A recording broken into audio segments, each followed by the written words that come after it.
Assalamualaikum warahmatullahi wabarakatuh. Kami dari kelompok 3 akan menjelaskan mengenai wawasan Nusantara dalam konteks Negara Kesatuan Republik Indonesia. Nama saya Fadika Reza Tahir, absen 11. Saya akan mulai menjelaskan dari pengertian wawasan Nusantara. Wawasan Nusantara adalah cara pandang dan sikap bangsa Indonesia mengenai diri dan lingkungannya yang serba beragam dan bernilai strategis dengan mengutamakan persatuan dan kesatuan bangsa serta kesatuan wilayah dalam penyelenggaraan kehidupan masyarakat, berbangsa, dan bernegara untuk mencapai tujuan nasional. Hakikat wawasan Nusantara. Hakikat wawasan Nusantara adalah keutuhan Nusantara dalam pengertian cara pandang yang selalu utuh menyeluruh dalam lingkup Nusantara demi kepentingan nasional.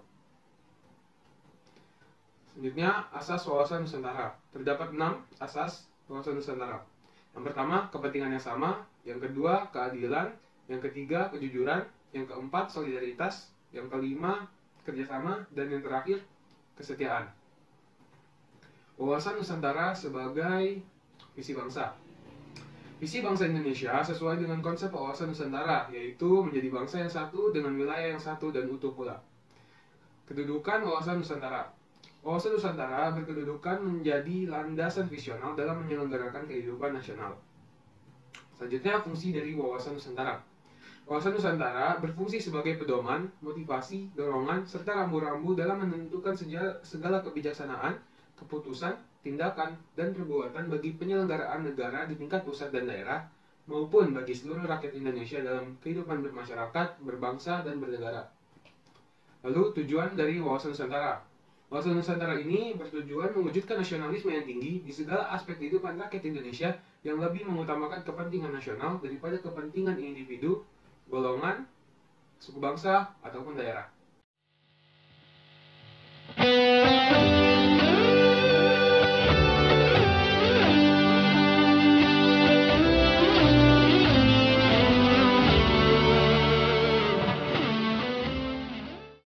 Nama saya Muhammad Raffi Ardiatma, absen 27 dari kelas 10 MIPA G. Pertama, saya akan menyampaikan kedudukan wawasan Nusantara. Jadi, kedudukan wawasan Nusantara adalah sebagai landasan visional dalam menyelenggarakan kehidupan nasional. Kedua, saya akan menyampaikan fungsi wawasan Nusantara. Wawasan Nusantara berfungsi sebagai pedoman, motivasi, dorongan, serta rambu-rambu dalam menentukan segala kebijakan, putusan, dan perbuatan bagi seluruh rakyat Indonesia dalam kehidupan masyarakat, berbangsa, dan bernegara. Yang ketiga, tujuan wawasan Nusantara. Wawasan Nusantara bertujuan untuk mewujudkan nasionalisme yang tinggi di segala aspek kehidupan masyarakat Indonesia dan lebih mementingkan kepentingan nasional dibandingkan kepentingan individu dan golongan. Yang terakhir, aspek Trigatra wawasan Nusantara. Seperti namanya Tri, memberarti tiga, dalam saat berkaitan dengan suatu negara. Yang pertama, letak dan bentuk geografis. Secara astronomis, Indonesia terletak pada 6 derajat tentang utara sampai 11 derajat tentang selatan dan 95 derajat bujur timur sampai 141 derajat bujur timur. Secara geografis, Indonesia terletak di antara dua benua dan dua samudera, yaitu benua Asia dan Australia, Samudra Hindia dan Samudra Pasifik. Yang kedua, keadaan dan kemampuan penduduk. Kemampuan penduduk yang tidak seimbang dengan pertumbuhan penduduk dapat menimbulkan ancaman-ancaman terhadap pertahanan nasional. Dan yang ketiga, keadaan dan kekayaan alam. Sifat unik kekayaan alam yaitu jumlahnya sangat terbatas dan penyebaran yang tidak merata menimbulkan ketergantungan terhadap bangsa dan negara lain.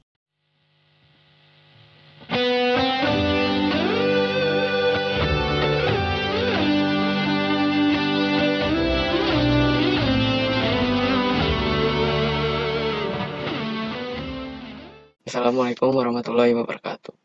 Perkenalkan, nama saya Gani Andisa, absen 14 dari kelas 10 MIPA G. Di sini saya akan menjelaskan hubungan antar gatra dan implementasi wawasan Nusantara. Hubungan antar gatra. Yang pertama, ketahanan nasional pada hakikatnya bergantung kepada kemampuan bangsa dan negara di dalam daya gunakan secara optimal gatra alamiah, yaitu Trigatra, sebagai modal dasar untuk penciptaan kondisi dinamis yang merupakan kekuatan dalam penyelenggaraan kehidupan nasional, yaitu Pancagatra. Selanjutnya, yang kedua, ketahanan nasional adalah suatu pengertian holistik, yaitu suatu tatanan yang utuh, menyeluruh, dan terpadu. Terdapat saling hubungan antar gatra di dalam keseluruhan kehidupan nasional atau yang disebut astagatra. Lalu hubungan yang ketiga adalah kelemahan di salah satu gatra dapat mengakibatkan kelemahan di gatra lain dan mempengaruhi kondisi secara keseluruhan. Sebaliknya, kekuatan dari salah satu gatra atau beberapa gatra dapat didaya gunakan untuk memperkuat gatra lain yang lemah dan mempengaruhi kondisi secara keseluruhan. Lalu hubungan yang terakhir adalah pertahanan nasional Indonesia bukan merupakan suatu penjumlahan ketahanan segenap gatranya, melainkan suatu resultan keterkaitan yang integratif dari kondisi-kondisi dinamis kehidupan bangsa di bidang-bidang ideologi, politik, ekonomi, sosial budaya, serta pertahanan dan keamanan. Selanjutnya adalah implementasi wawasan Nusantara. Yang pertama, dalam kehidupan politik, akan menciptakan iklim penyelenggaraan negara yang sehat dan dinamis.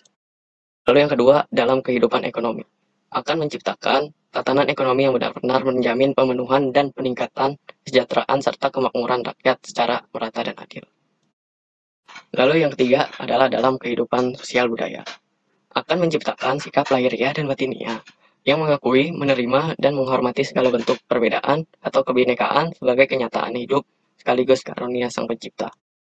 Lalu yang terakhir, dalam kehidupan pertahanan dan keamanan, akan menumbuh kembangkan kesadaran cinta tanah air dan bangsa, yang lebih lanjut akan membentuk sikap bela negara pada setiap warga negara Indonesia.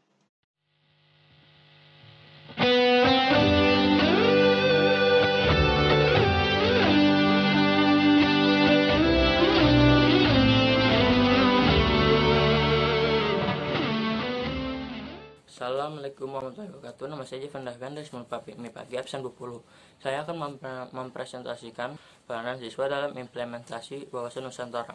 Pertama, mewujudkan persatuan Indonesia. Kedua, berkomunikasi yang adil dan beradab. Ketiga, mewujudkan kerakyatan yang mengutamakan golongan bersama daripada golongan sendiri. Keempat, mewujudkan upaya dalam keadaan sosial dalam bermasyarakat. Kelima, mempunyai kemampuan berpikir, bersikap rasional dan dinamis, berpandangan luas sebagai intelektual. Keenam, mempunyai wawasan kesadaran berbangsa, bernegara untuk membela negara yang dilandasi dengan cinta tanah air. Ketujuh, berbudi pekerti luhur, bersikap disiplin dalam bermasyarakat, berbangsa dan bernegara. Kedelapan, mewujudkan kepentingan nasional. 9, memelihara dan memperbaiki demokrasi. 10, mengembangkan iptek yang dilandasi dengan iman dan takwa. 11, menciptakan kerukunan umat beragama. 12, memiliki informasi dan perhatian terhadap kebutuhan masyarakat. Ke-13, menjunjung tinggi hukum dan pemerintahan. Ke-14, menjaga kebersihan dan kesehatan lingkungan sekitar. Ke-15, merubah budaya negatif yang dapat menyebabkan perselisihan. Ke-16, mengembangkan kehidupan masyarakat menuju ke arah yang lebih baik.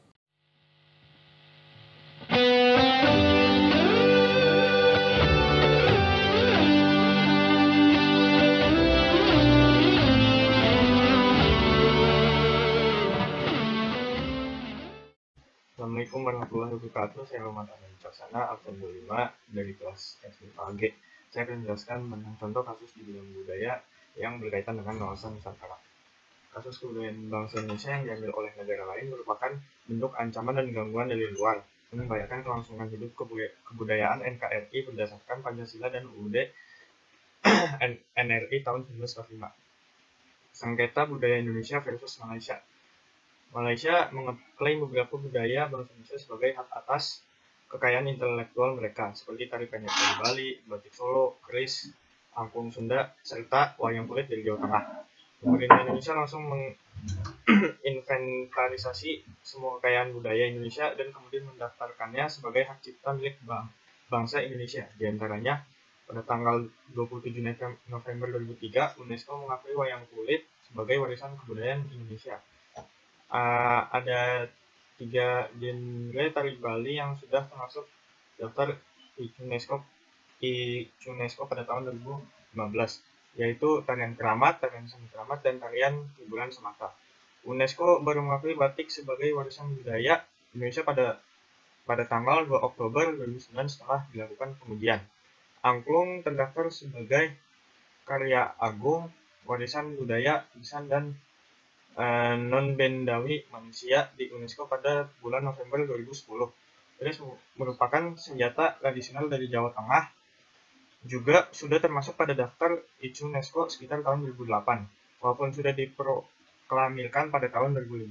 Dengan adanya pendaftaran ini, maka secara yuridis tidak ada satu negara pun dapat mengklaim budaya tersebut.